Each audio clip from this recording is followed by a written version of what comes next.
Me llamo Valeria y, siendo sincera, siempre me he considerado una persona demasiado contenida para esa edad en la que la mayoría quiere hacerse notar a gritos y demostrarle a todos que es especial. No me gustaba discutir en los recreos, no levantaba la mano sin parar en clase, no intentaba ocupar las primeras filas y quizá por eso muchos me veían como a una observadora silenciosa a la que le daba igual lo que pasara a su alrededor.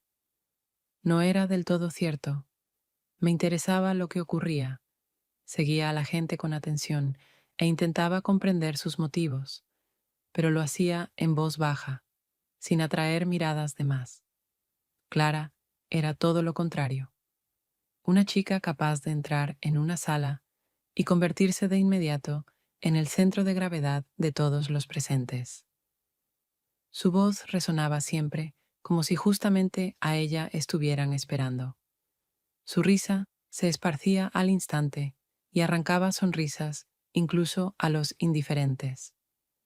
Y su manera segura de hacer preguntas a los profesores los descolocaba tanto que a menudo optaban por bromear en vez de mantener la distancia. Con Clara nos conocíamos desde la infancia. Nuestros padres eran amigos, íbamos a la misma escuela y con el tiempo aquello se transformó en algo más que una simple amistad, en la costumbre de estar juntas, en una suerte de alianza entre dos caracteres distintos que se complementaban. Teníamos nuestro lugar para huir del resto del mundo, la azotea de un viejo edificio de pisos cerca del colegio. Allí todavía quedaban estructuras metálicas para tender la ropa, hacía tiempo en desuso, y de las losas recalentadas subía siempre un olor a polvo y betún que de forma extraña resultaba tranquilizador. Llevábamos una manta, algo de comida o bebida, y podíamos pasar horas mirando las luces de la ciudad titilar a lo lejos. Para nosotras era un territorio sin reglas, donde no hacía falta fingir ni representar papeles ajenos, donde podíamos permitirnos ser exactamente quienes éramos. Ese verano terminamos la escuela y ante nosotras se abría una etapa nueva, con exámenes de ingreso, posibles mudanzas, ciudades desconocidas y gente a la que aún ni siquiera habíamos visto. Intentaba no pensar en que ese cambio podía separarnos, pero a veces sentía un frío en el estómago, como una advertencia de que la infancia y la juventud, compartidas, no garantizan un futuro en común. Clara, en cambio, apartaba esos pensamientos con una broma, repitiendo que nada podría separarnos, aunque nos tocara vivir a cientos de kilómetros. Sonaba tan convincente que quería creerle. A veces bastaba con eso para calmar mis dudas. Aquella tarde volvíamos a estar en la azotea. Yo comía fresas que había traído de casa y Clara, como de costumbre, hacía girar su mechero entre los dedos, como si fuese una extensión de su mano. Discutíamos por una nimiedad que para nosotras tenía algo de juego. ¿Quién se enamoraría primero? Ella insistía en que sería yo, porque según decía, era demasiado seria, y tarde o temprano aparecería alguien capaz de hacerme perder el control. Le respondí que exageraba, aunque, en el fondo, sus palabras me llegaban más hondo de lo que daba a entender la broma. Cuando la discusión se apagó, de pronto se inclinó hacia mí y, sin darme tiempo a prepararme, me besó. No fue un beso largo, ni particularmente tierno, más bien breve y seguro, como si hubiera puesto un punto final a la conversación y al mismo tiempo probara mi reacción. Me desconcerté y me eché a reír, porque la risa me pareció la única forma de ocultar el nerviosismo. Pero por dentro supe que acababa de ocurrir algo mucho más importante que un simple juego de pullas. Clara se recostó hacia atrás y dijo, con esa misma sonrisa que a la vez me irritaba y me atraía, «Ahora sí perdiste». Respondí, Puede ser, y ese intercambio mínimo, que desde fuera habría parecido infantil, para mí tenía un significado muy distinto, porque entendía que esa noche había marcado el inicio de algo que ya no podía rebobinarse. El beso quedó entre nosotras como un secreto no dicho, y, aunque seguimos hablando de tonterías, sonriendo y bromeando, sabía que todo había cambiado, aunque ambas intentáramos fingir que seguíamos siendo las mismas chicas que se reunían en la azotea solo para conversar y reír. Aquel verano ya había empezado de otra manera, distinta a todas las anteriores.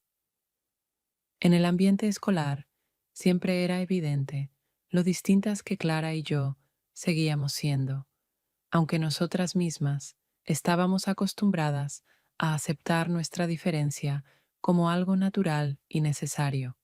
Clara tenía una habilidad asombrosa para colocarse en el centro de la atención sin esfuerzo alguno. Bastaba con que entrara en el aula para que todas las cabezas parecieran girar hacia ella, para que buscaran su sonrisa o aguardaran la nueva ocurrencia que inevitablemente provocaría risas. Sabía bromear de tal manera que nadie se sintiera ofendido y, al mismo tiempo, se mostraba tan segura que incluso los profesores dudaban un instante antes de reprenderla y muchas veces optaban por responderle con una broma.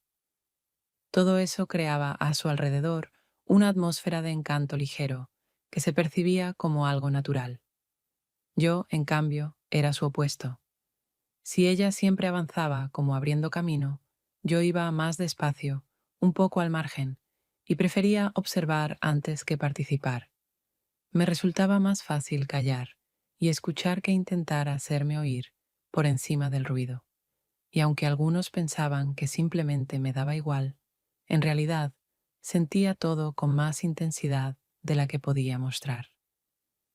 A veces incluso una broma inocente de Clara, dirigida a algún chico, me dejaba un regusto amargo, aunque sabía que ella no le daba la menor importancia. Ella solía comportarse como si necesitara pertenecer a un grupo grande, y cada vez que salíamos del colegio, la veía reírse con historias ajenas, seguir conversaciones ligeras, asentir ante chistes que en realidad no tenían gracia. Pero después, cuando nos quedábamos solas, se transformaba por completo. Desaparecía esa ligereza superficial. Su voz se volvía más baja, sus palabras más serias, y entonces se inclinaba hacia mí, a veces rozando mi hombro, para decir cosas que no podía pronunciar en presencia de otros. Una vez, mientras esperábamos el inicio de una clase, sentadas en el pasillo, se inclinó y casi en un susurro me dijo: «No te ofendas, ya sabes que nosotras somos distintas». En ese momento sentí algo contradictorio. Su frase sonaba como una confirmación de que existía un vínculo especial entre nosotras, pero al mismo tiempo dejaba claro que, de cara al mundo, Clara seguiría siendo normal, como las demás, y solo conmigo se permitía ser auténtica. Aquello me reconfortaba y me hería a la vez, porque empezaba a darme cuenta de que siempre estaba compitiendo con su deseo de agradar a los demás. Cuanto más se prolongaba esta situación, más fuerte sentía que vivíamos en dos dimensiones distintas. En la escolar, donde Clara avanzaba con seguridad hacia cualquiera que quisiera hablar con ella, y en la nuestra, privada, donde se quitaba la máscara y se volvía otra persona. Me parecía que se dividía en partes, una para todos y otra solo para mí. Pero ese contraste empezaba a volverse sofocante. Una tarde, cuando volvíamos a casa después de clase, Clara se detuvo de repente, me miró y dijo con seriedad: «No me mires así, con ellos solo estoy jugando». En su voz no había la ligereza con la que solía salvarse, y comprendí que había visto en mí los celos, aunque intentara ocultarlos. Aquella sinceridad tenía un doble filo. Por un lado, confirmaba que yo era la persona más cercana para ella.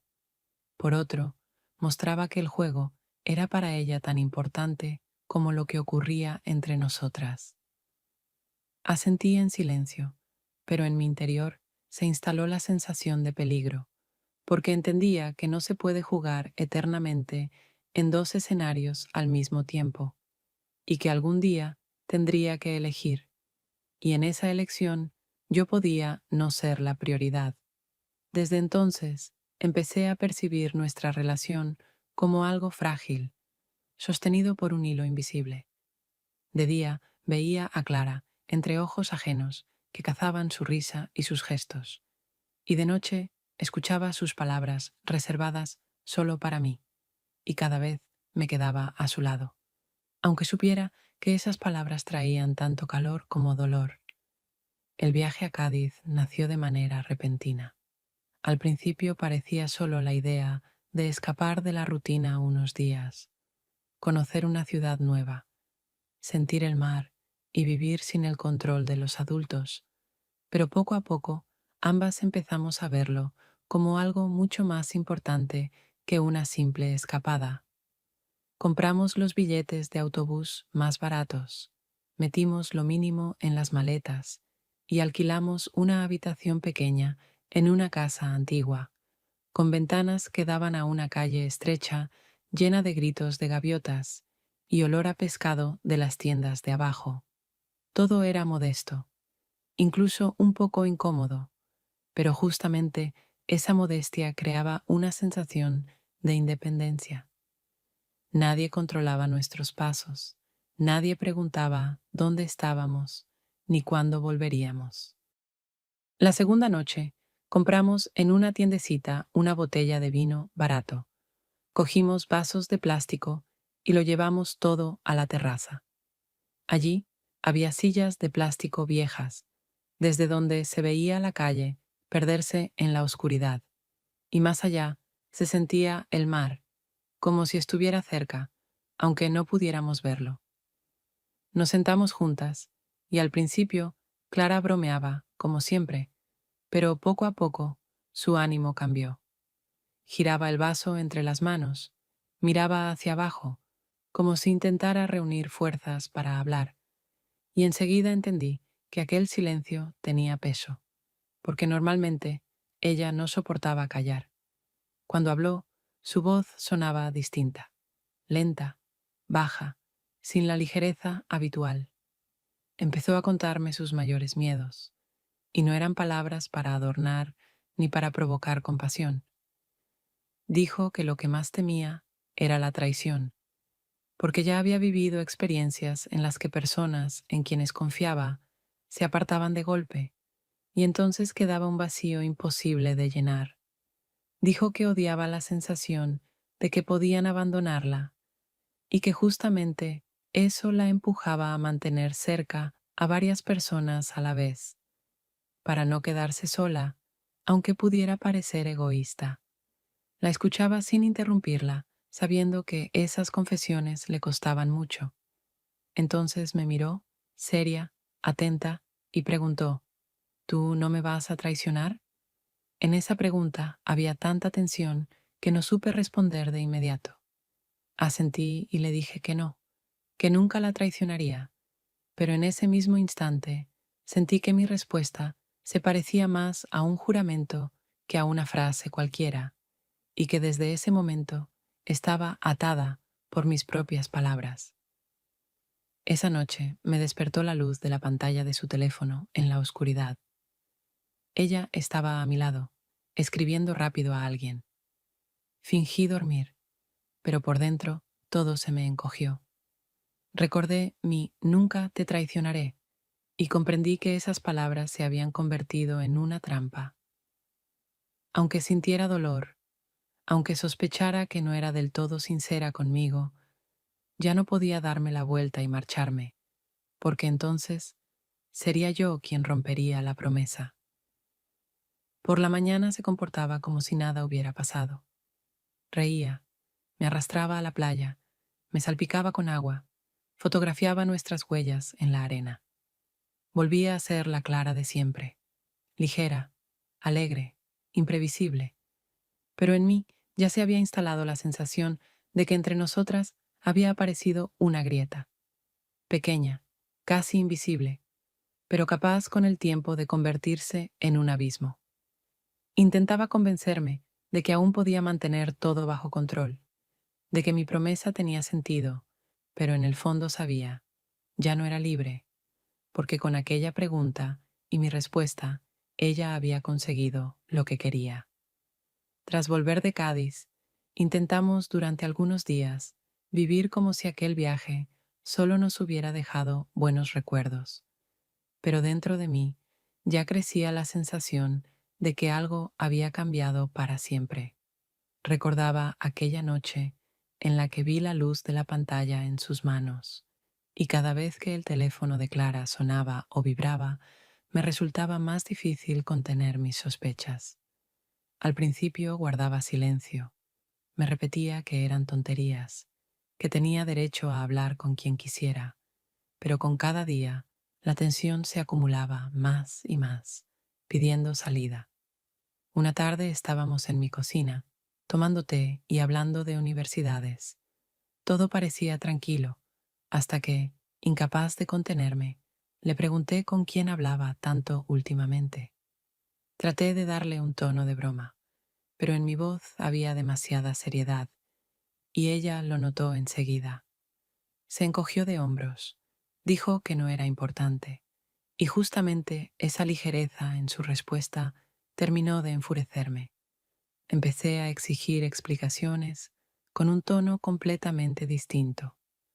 Al principio Clara intentó esquivar la conversación directa, pero al ver que yo no pensaba detenerme, alzó la voz también. Dijo que yo controlaba demasiado su vida, que la miraba como si quisiera tenerla solo para mí, aunque en realidad yo no ofrecía nada a cambio, y que mi silencio dolía más que cualquier palabra. Empezamos a hablar cada vez más alto, como si quisiéramos gritarnos una por encima de la otra, y de pronto la cocina se volvió demasiado pequeña para tanta tensión.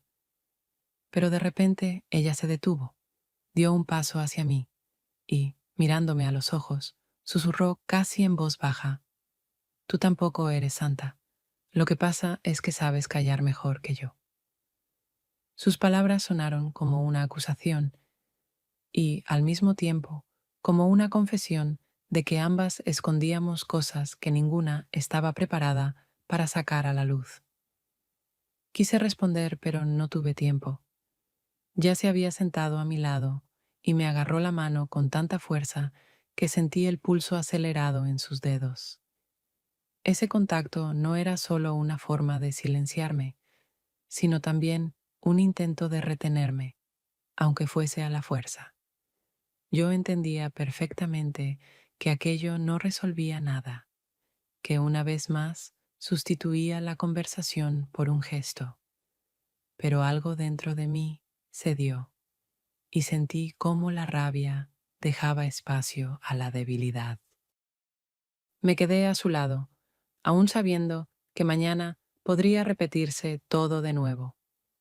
Nos quedamos sentadas mucho tiempo, sin soltar nuestras manos, y esa cercanía silenciosa resultó más fuerte que cualquier disculpa. Fue como volver a firmar un pacto tácito. Ninguna de las dos pondría un punto final, aunque el suelo bajo nuestros pies se volviera cada vez más frágil.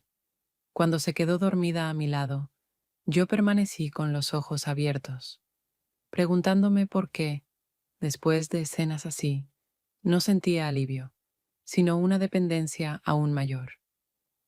Llegué a la conclusión de que era en esos momentos de pelea cuando ella se mostraba más sincera, aunque no con palabras, sino con gestos, y que justamente por eso los ciclos se repetían. Cuanto más fuerte nos gritábamos, más cerca terminábamos después. Era como un círculo cerrado que empezaba a asustarme más que cualquier discusión, porque entendía que, con cada vez, sería más difícil escapar de él. La fiesta a la que fuimos aquella vez me parecía más una obligación que un verdadero deseo de pasar tiempo entre ruido, música y gente empeñada en demostrar que ya eran adultos, aunque en sus palabras y gestos todavía sobraba demasiada ingenuidad infantil.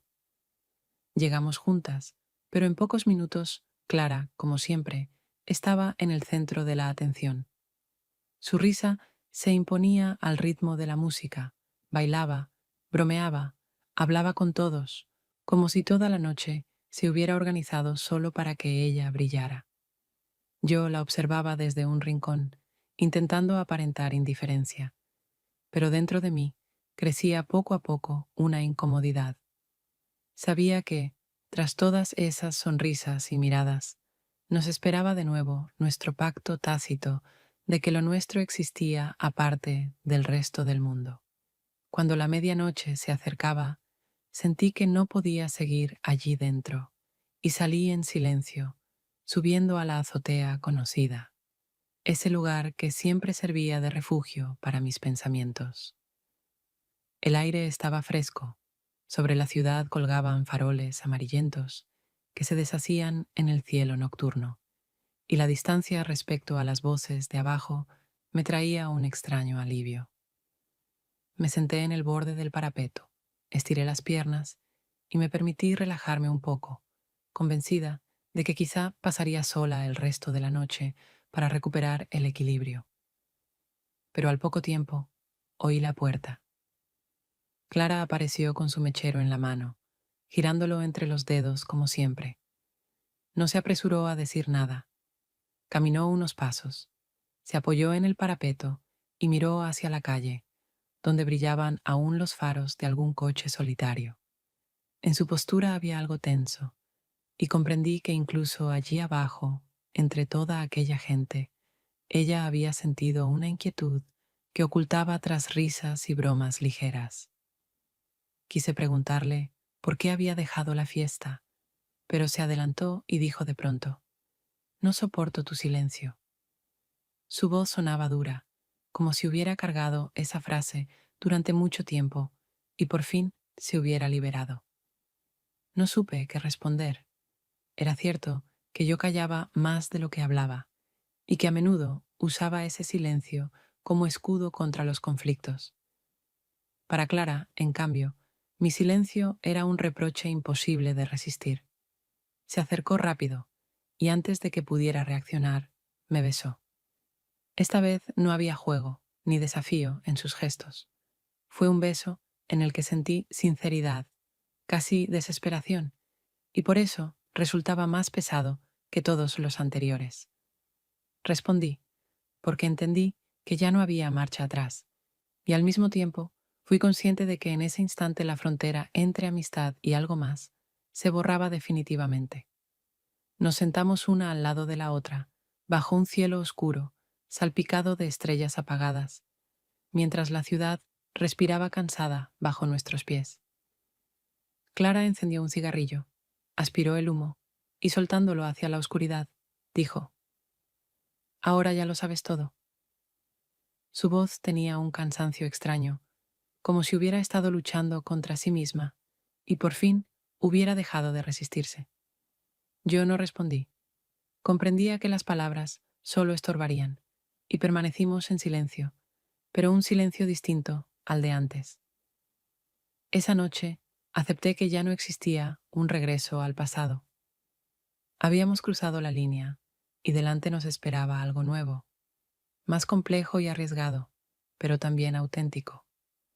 Miraba las luces de la ciudad y sentía que mi apego hacia ella crecía con más fuerza que nunca, aún sabiendo que a partir de ahora no sería solo alegría, sino también una prueba constante. Después de aquella noche en la azotea, ya no podíamos comportarnos como si nada hubiera pasado, aunque tampoco nos atrevíamos a mostrarlo abiertamente al mundo. Nuestros días se convirtieron en un delicado equilibrio. De día, seguíamos siendo amigas que iban a clase, hablaban con otros, se reían de las bromas de los compañeros, y de noche huíamos de todos y construíamos nuestro pequeño espacio, donde no había que fingir y donde cada roce accidental tenía un significado que temíamos decir en voz alta. Empezamos a buscar excusas para salir a pasear solas. Escogíamos calles con menos gente. Pasábamos horas en cafeterías, sentadas en rincones apartados donde nadie podía oírnos, riendo de tonterías que para otros no tendrían importancia. Me daba cuenta de cómo Clara encontraba siempre un modo de tocarme. A veces me rozaba la mano, como sin querer, otras apoyaba la cabeza en mi hombro, y todo eso lo presentábamos a los demás como muestras de amistad, aunque para nosotras significara mucho más.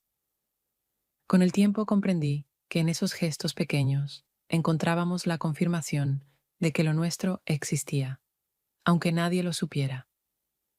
Pero ese mundo escondido tenía un lado oscuro.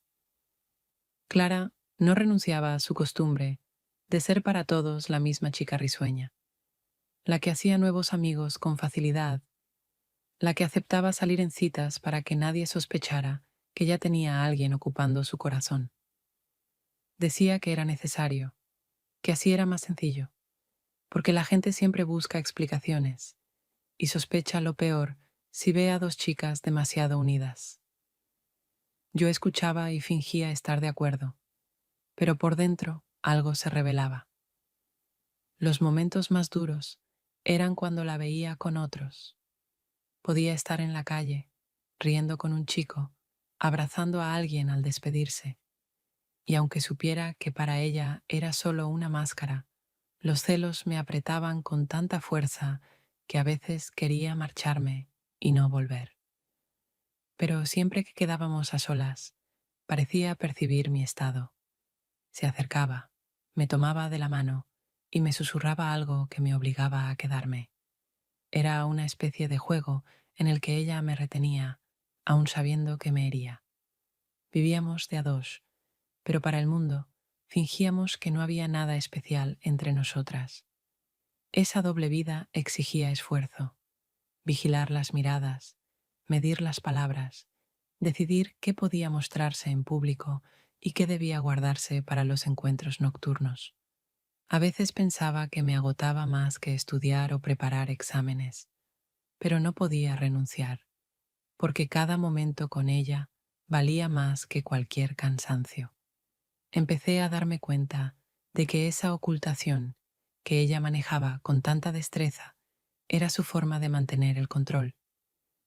Podía permitirse salir con otros para sostener la imagen adecuada, pero al mismo tiempo me exigía fidelidad absoluta. No sabía si era justicia o manipulación, pero aceptaba, porque no me imaginaba sin ella. Aquel verano se volvió una cadena de contradicciones.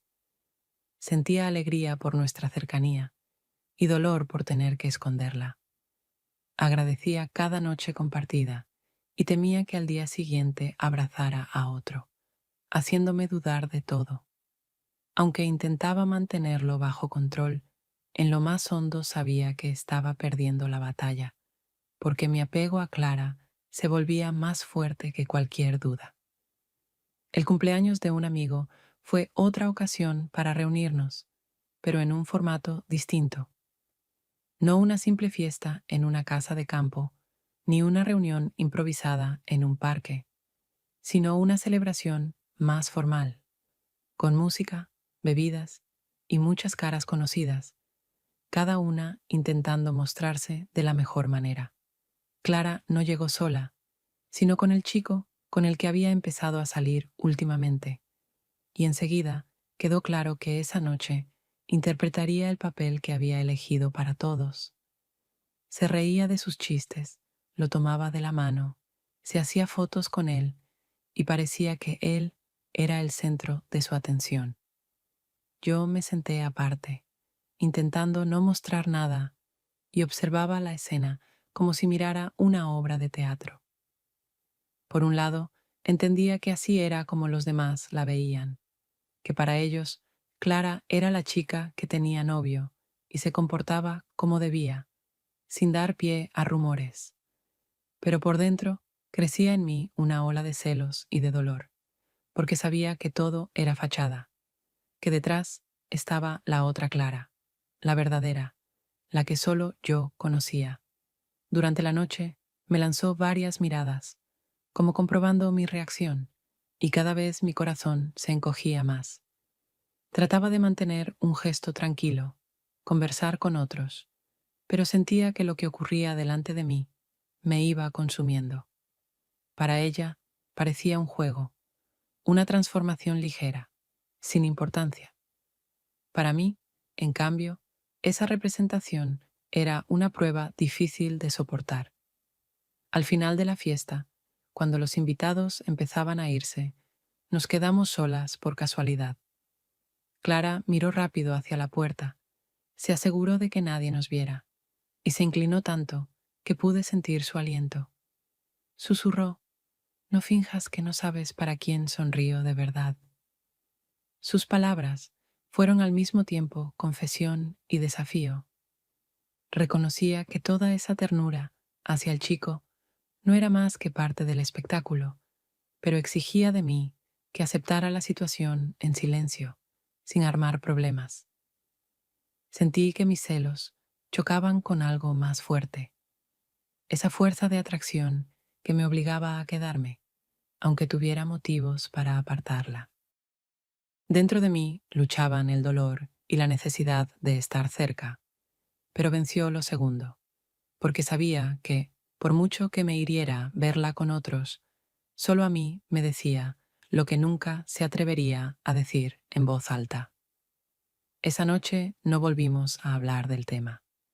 Ella se fue con su novio, tomada de su mano, y yo me quedé con la certeza de que nuestra vida se había convertido en una sucesión de escenas. Clara actuando un papel para el público y otro muy distinto para mí, y yo la dejaba hacerlo, aunque el precio fuese demasiado alto. De camino a casa pensaba en lo lejos que habíamos llegado en ese juego. Ya no podíamos detenernos, porque habíamos invertido demasiado en nuestros secretos, en los besos, en las noches que solo nosotras conocíamos. Y al mismo tiempo sentía que cada una de esas escenas públicas, donde ella sonreía a otro, nos alejaba un poco más de la intimidad que tratábamos de proteger. Aunque temía perderla, cada vez me preguntaba más seguido cuánto tiempo podría resistir esa farsa. Después de aquella noche, cuando Clara me dijo esas palabras sobre la sonrisa que supuestamente me dirigía solo a mí, estuve mucho tiempo con sentimientos encontrados. Por un lado, era una confirmación de que entre todos los demás seguía eligiéndome a mí. Por otro, no podía olvidar sus caricias a manos ajenas y aquella risa ligera que compartía con cualquiera que se acercara demasiado. Y justo cuando sentía que la tensión entre nosotras había llegado al límite, Clara desapareció. Su teléfono estaba apagado. El primer día pensé que simplemente se había cansado de todo y quería pasar tiempo sola, pero al segundo ya la llamaba con más insistencia. Le enviaba mensajes, revisaba los lugares donde solíamos vernos. El tercer día se volvió insoportable. Cada hora sin respuesta era más larga que la anterior, y en mi cabeza se acumulaban decenas de escenarios, desde los más comunes hasta los más terribles. La ansiedad crecía, pero junto a ella también la rabia, porque no entendía para qué hacía eso conmigo, por qué me obligaba a sentirme abandonada. Ya pasada la medianoche, escuché un golpecito en la ventana. El corazón me latía tan fuerte que tuve que quedarme sentada unos segundos, segura de que no era un invento de mi imaginación. Me acerqué y vi a Clara en el balcón, despeinada, con los ojos cansados, pero todavía con esa sonrisa capaz de provocar al mismo tiempo enojo y alivio. Entró rápido, se quitó los zapatos y casi se dejó caer en mi cama, como si huyera del mundo entero. Apoyó la cabeza sobre mi pecho y dijo: He intentado huir de ti, pero no puedo. Su voz sonaba apagada, como si hubiera gastado todas sus fuerzas para decirlo. En esa frase breve, escuché más que en cualquier disculpa que pudiera inventar. Era un reconocimiento de su debilidad, de su necesidad de mí, incluso cuando hacía todo para sembrar dudas. Le acaricié el cabello, y la sensación de ofensa acumulada en esos 3 días comenzó a diluirse. Sabía que debería preguntarle, exigir explicaciones, pero también que no escucharía nada nuevo, solo que no podía con sus contradicciones. De nuevo me dejaba a la elección, aceptarla tal cual, con sus fugas y regresos, o marcharme sin volver. Y yo sabía que otra vez iba a elegir lo primero. Nos quedamos así mucho rato, y su respiración se volvió más tranquila hasta que se quedó dormida. Sentía el peso de su cabeza sobre mi pecho y pensaba que, probablemente, nuestra vida se resumía en ese ciclo. Ella huía, yo buscaba, ella volvía y yo perdonaba. Un ciclo del que no podía escapar, aunque supiera que no traería nada, salvo dolor y breves instantes de felicidad que atesoraría como lo más valioso.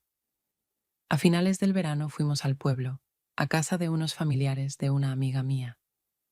Se trataba de una pequeña escapada de descanso, una casa antigua con habitaciones frescas, un huerto con perales polvorientos y atardeceres impregnados del olor de la hierba seca. Clara aceptó sin dudarlo, aunque yo sabía que para ella permanecer demasiado tiempo en un lugar sin el bullicio de la ciudad era casi un castigo. Aún así, decidió venir, y ya la primera tarde estábamos sentadas en el patio, alrededor de una gran mesa, escuchando risas, comiendo comida sencilla y viendo cómo el anochecer lo envolvía todo. Entre los presentes estaba un chico al que apenas conocía. Contaba historias, intentaba bromear y, en un momento dado, hizo un comentario inocente sobre mí que provocó la risa general. Yo también sonreí, sin darle importancia, pero a los pocos minutos sentí la mirada de Clara, como si cada uno de mis movimientos tuviera un significado oculto. Se comportaba con calma, reía junto a los demás, pero en sus ojos se escondía algo punzante que yo conocía demasiado bien. Esa noche, cuando todos se dispersaron, nos quedamos en la misma habitación. Yo ya estaba acostada, intentando dormir, cuando ella susurró: "No lo soportaría si alguien llegara a mirarte como yo". Sus palabras sonaron tan serias que enseguida entendí que no se trataba solo de celos. Era una confesión que llevaba tiempo ocultando y al mismo tiempo un miedo, el de que nuestro mundo pudiera desmoronarse si alguien más aparecía a mi lado. Me tomó la mano y la apretó con fuerza, como temiendo que pudiera escapársele, incluso en ese instante. Sentí su palma, cálida y temblorosa, y comprendí que sus celos no eran solo un intento de retenerme, sino también la confesión de que ya no podía separar mis gestos de sus propios sentimientos. Por primera vez en todo ese tiempo, escuchaba de ella algo que se parecía a una verdadera declaración, aunque disfrazada de temor. No supe qué responder, y quizás no hacía falta. Permanecimos acostadas una al lado de la otra, y en aquella oscuridad la cercanía era más fuerte que cualquier palabra. Para Clara, esa noche fue un punto de inflexión, porque se atrevió a decir en voz alta lo que antes escondía tras bromas o comentarios bruscos. Para mí fue la confirmación de que nuestra historia había dejado de ser amistad hacía mucho, y que ahora ambas lo sabíamos, aunque siguiéramos fingiendo lo contrario. Cuando se quedó dormida, aún sujetando mi mano, yo permanecí con los ojos abiertos, pensando que esos celos, por dolorosos que fueran, significaban más para mí que todas sus promesas o explicaciones. En ellos escuché por primera vez la verdad, y esa verdad me hacía al mismo tiempo feliz y temerosa. Nuestra relación cada vez se parecía más a un péndulo que oscilaba de un extremo a otro. Un día podíamos pasar horas juntas, riendo, compartiendo detalles y haciendo planes, y al siguiente discutir por tonterías que, en cualquier otra situación, no tendrían ninguna importancia. Una de esas discusiones terminó la noche en que no logramos ponernos de acuerdo sobre quién iría y con quién a una reunión. El tema ya había perdido sentido, pero ambas insistíamos, cada una empeñada en tener la última palabra. Después nos subimos en silencio a un autobús que debía llevarnos de regreso a casa. Dentro había penumbra, las lámparas del techo emitían una luz débil y casi todos los asientos estaban vacíos. Pero Clara se sentó a mi lado, aunque podía haber elegido cualquier otro. Me miraba, mientras yo fingía interesarme solo por la ciudad nocturna tras la ventana, sintiendo cómo la tensión entre nosotras se volvía casi palpable. Intentaba no prestarle atención, porque sabía que si empezaba a hablar, volveríamos a discutir y el cansancio se haría aún más pesado. Pero en un momento dado, se inclinó hacia mí y rozó mis labios. Ese beso no se parecía a ninguno de los anteriores. No había juego ni desafío. Era callado, lento y cargado de algo imposible de ocultar. En él se notaba el cansancio de nuestras peleas y al mismo tiempo el miedo a perder lo que teníamos, aunque ya no supiéramos cómo llamarlo. Le respondí, y al instante comprendí que aquel beso significaba más que una reconciliación. Era el reconocimiento de que habíamos caído en nuestra propia trampa. Discutir y reconciliarnos, alejarnos y volver a acercarnos, y que cada ciclo se hacía más intenso.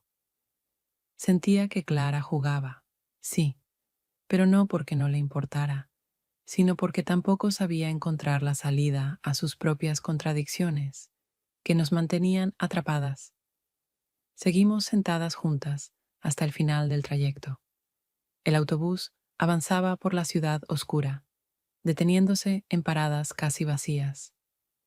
Yo volvía a mirar por la ventana, pero ya no pensaba en las luces nocturnas, sino en que nuestra historia hacía tiempo que había dejado de ser simple amistad o cercanía. Habíamos creado un mundo con nuestras propias reglas, pero al mismo tiempo nos habíamos convertido en sus prisioneras. Cuando bajamos en nuestra parada, Clara me tomó la mano como si quisiera asegurarse de que seguía a su lado, aunque no dijimos una palabra. Sentí esa mano en mi palma y entendí que, por ahora, ambas seguíamos jugando ese juego, aunque las dos supiéramos que tarde o temprano tendríamos que tomar una decisión definitiva. Después de tantas peleas, besos y promesas contradictorias, de repente nos encontramos en una situación en la que podíamos vivir solas por un tiempo. Los padres de Clara se fueron de viaje de trabajo y su piso quedó enteramente a su disposición. Para nosotras, se convirtió en un refugio temporal, casi una ilusión de vida adulta. Ella enseguida propuso que yo me quedara a dormir allí, justificándolo con la practicidad. Sería más divertido, más fácil preparar los exámenes, sin perder tiempo en traslados. Yo acepté, aunque en mi interior sabía que ambas esperábamos algo más que simples noches con libros. Los primeros días parecían casi perfectos. Íbamos juntas al supermercado, comprábamos cosas sencillas, cocinábamos la cena, nos reíamos cuando todo salía mal y tratábamos de arreglar los platos con crema agria o queso.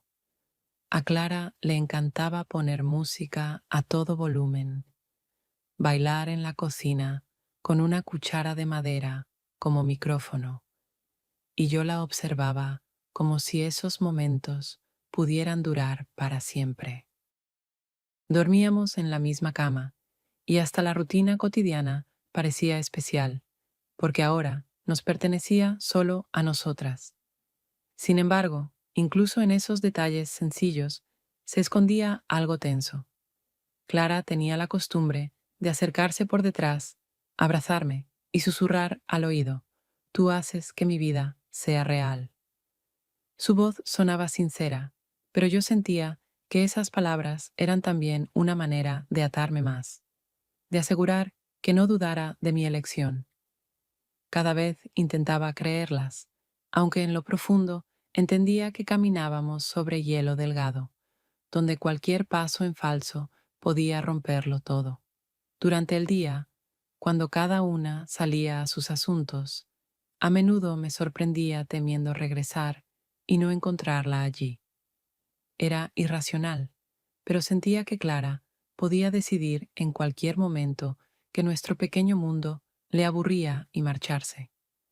Ella mantenía la costumbre de distraerse con mensajes, de desaparecer un rato de la habitación, como si necesitara comprobar que aún tenía control sobre todo lo que pasaba fuera de nosotras.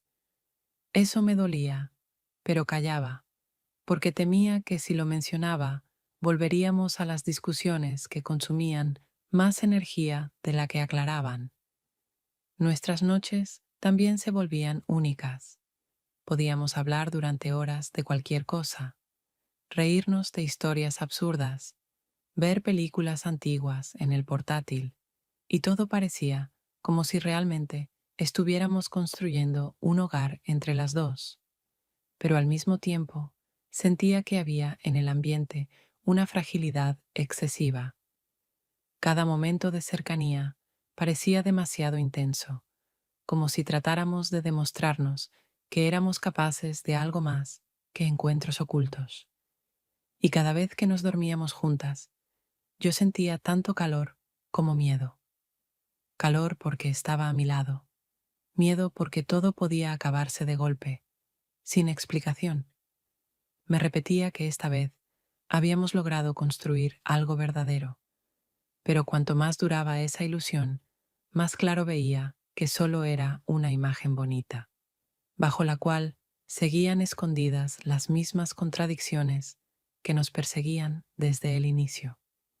Y aunque seguía quedándome a su lado, dentro de mí crecía la convicción de que nos acercábamos al momento en que habría que elegir: seguir juntas o separarnos para siempre.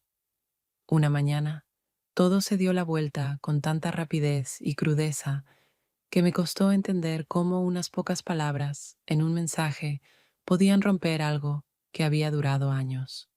Mi teléfono vibró y en la pantalla apareció una frase breve de una conocida en común. Clara dijo que le estorbas en su vida. La leí varias veces, intentando convencerme de que estaba interpretando mal, pero las palabras seguían allí, frías y directas, sin adornos ni explicaciones. El corazón se me encogió y la mente se me quedó en blanco. En ese instante comprendí que aquello que más temía había ocurrido al fin. Me giré y vi que Clara todavía dormía a mi lado. Estaba tranquila, sujetando mi mano como si quisiera asegurarse de que no me escaparía, y parecía otra, tan distinta a la Clara de esas palabras que acababa de leer. Ese contraste entre lo que veía y lo que decía el mensaje me resultaba insoportable. Delante de mis ojos estaba la persona que parecía mía por completo, y en la pantalla la confirmación de que quizás llevaba mucho tiempo jugando un doble juego que yo intuía, pero no quería admitir. Me quedé en silencio, luchando por decidir qué hacer. Dentro de mí peleaban dos fuerzas. Una gritaba que debía irme de inmediato, sin preguntas ni explicaciones, sin darle la oportunidad de justificarse. La otra me pedía quedarme, porque todo lo que habíamos compartido, con dolor y celos incluidos, seguía siendo mi único mundo, y no quería perderlo. Recordaba nuestras noches en la azotea, las conversaciones hasta el amanecer, el viaje a Cádiz, incluso las peleas que nos devolvían una a la otra, y sentía que cada uno de esos momentos me ataba a ella como antes. Pero al mismo tiempo empezaba a entender que si me quedaba ahora, estaría aceptando para siempre un juego en el que solo ella ponía las reglas.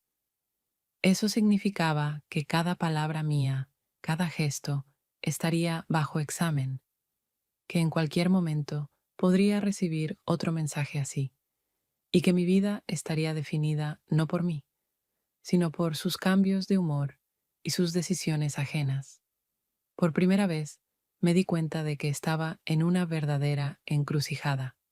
De mi elección dependía si seguiría atrapada en ese círculo interminable o si, por primera vez, iba a elegirme a mí. Miré su mano sobre la mía y recordé cuántas veces ese simple contacto me había obligado a perdonar. Siempre había sido su manera de esquivar la verdad, pero también lo que me mantenía a su lado. Y ahora entendía, si lo permitía otra vez, ya no podría liberarme jamás. Con cuidado, retiré mi mano para no despertarla.